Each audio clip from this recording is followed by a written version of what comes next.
Now they say they're here to uphold the law, but they trample on your rights. If your skin is black or brown, my friend, you can be questioned or deported on sight. In chants of ice out now, our city's heart and soul persists. Through broken glass and bloodied tears on the streets of Minneapolis. Oh, our Minneapolis, I hear your voice, singing through the bloody mist. Here in our home they killed and roamed in the winter of 26. We'll take our stand for this land and the stranger in our midst. We'll remember the names of those who died on the streets of Minneapolis.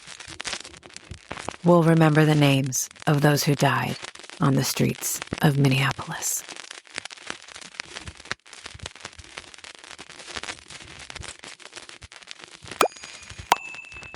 I'm Christi Chanelle, and this is Sassy Politics.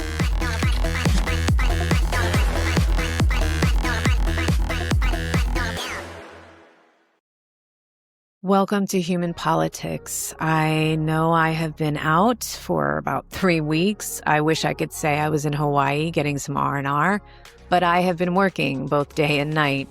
During the day, of course, at my adult daytime job, and at night, building my community. I think it's so important to have that, and we will be getting into it later on in the show. But for now, I want to talk about a little bit of art. Because art always gets there first, right? Art doesn't wait for permission. It doesn't wait for the consensus of the group. It doesn't wait for courts to catch up. Art shows up when something is wrong, when people feel it in their bodies before they can, name it out loud. That's why every major movement in history has a soundtrack.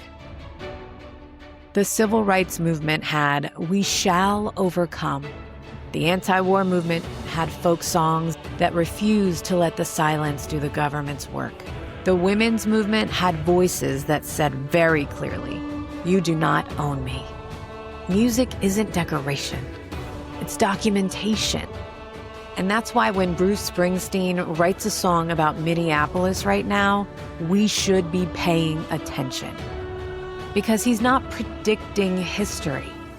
He's recording it. Do you get that? He's recording history. We're living what our history books wrote about. It's our turn to go through this. It's our turn to make a difference. There's a reason we still talk about Ohio. 4 students shot by the National Guard at Kent State. And within days, the song existed. 4 dead in Ohio. That's it. No metaphor, no softening. That song froze a moment in time so it could never be rewritten. And that's what protest music does. It refuses erasure. We saw it in the civil rights movement. We saw it in Vietnam. We saw it when women were fighting for bodily autonomy and for the right to work, to vote, to leave, to exist as a human being. Every time power tries to sanitize violence, art drags it back into the light. That's not nostalgia. That's pattern recognition. We're living in a moment where something happens every single day. Every day. And sometimes I wake up and I think, am I overreacting? And then I check the news. And then I don't think that anymore. It's in our faces. Journalists are being arrested. Protesters are being criminalized. Witnesses are being treated like threats. Which brings me to Don Lemon. 30 years in journalism. If you're going to make an example of someone, you don't start small, you start visible. And yes, he will be fine. He has money, he has lawyers, he'll probably make a lot of money off of this moment. And I'm glad. But smaller journalists won't. Independent creators won't. Protesters without resources won't. And that is the point. This isn't about one person. It's about intimidating the act of witnessing. I live in Texas. I don't know my neighbors. And I don't know if the person next door thinks ICE is protecting America and that I'm a problem. Because the word liberal doesn't mean what it used to anymore. It's not a political identity anymore. It's a warning label. It now just means you disagree with Trump. And you know what? I own that. I own it. Gladly. Because if that's the line, I know exactly where I want to stand. Right? Last year, I had a dream. I woke up repeating one word. Actually, two words. The chain. The chain. The chain. I didn't know what it meant. So I got up, had my coffee, and then saw the news. And Abbott was giving the police force carte blanche. Do what you want to those protesters. If you feel that they're a threat, go for it. Like, do it, you know? Freaked me the hell out. I have to be honest. I was freaked the hell out. And I had just had that dream. So I realized that is probably a sign for me to take action. So I did. I started seeing police authority grow, immunity floated, normalized, justified, and I was scared. I had never been to a protest.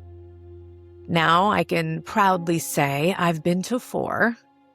Now I pack goggles, I pack spray, I know exit routes, I have extra battery packs, I bring water, I write a phone number on my arm. And no, it's not because I'm brave. It's because the environment has changed. Fear can paralyze you, or it can organize you. So, I built something. It's definitely not perfect, and it wasn't overnight. I tried before, and it failed.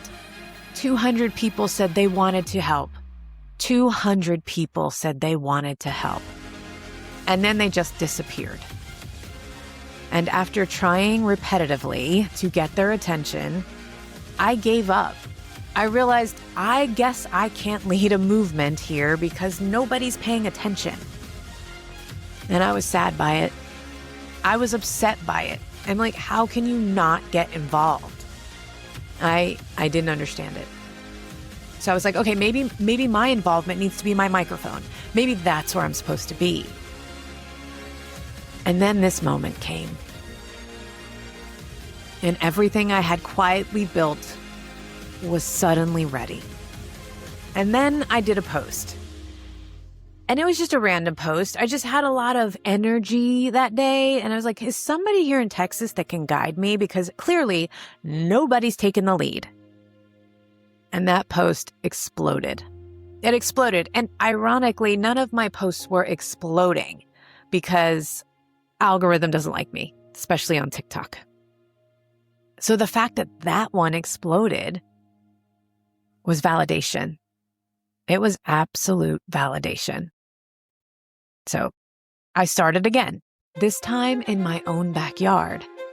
And that's how Linked We Stand was born. It's not an activist group. It's a community.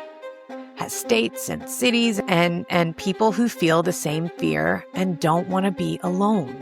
Artists, researchers, organizers, spiritual folks.